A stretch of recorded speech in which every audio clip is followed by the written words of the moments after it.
السلام عليك يا نور الله الذي لا يطفى.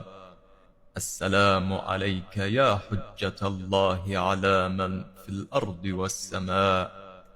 السلام عليك سلام من عرفك بما عرفك به الله، ونعتك ببعض نعوتك التي أنت أهلها وفوقها.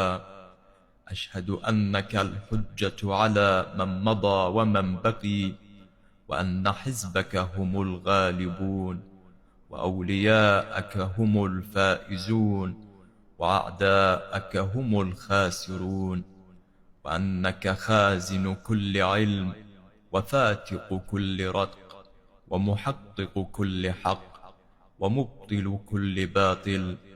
رضيتك يا مولاي إماما وهاديا، ووليا ومرشدا، لا أبتغي بك بدلا، ولا أتخذ من دونك وليا.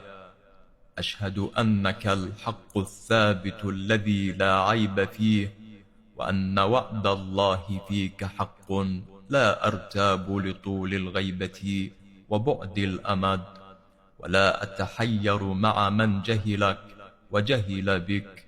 منتظر متوقع لأيامك، وأنت الشافع الذي لا تنازع، والولي الذي لا تدافع.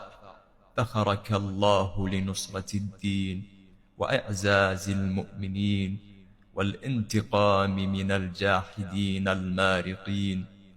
أشهد أن بولايتك تقبل الأعمال، وتزكى الأفعال، وتضاعف الحسنات.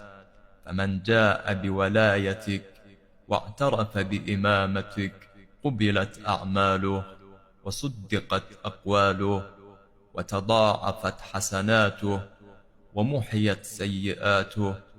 ومن عدل عن ولايتك وجهل معرفتك واستبدل بك غيرك، كبه الله على منخره في النار.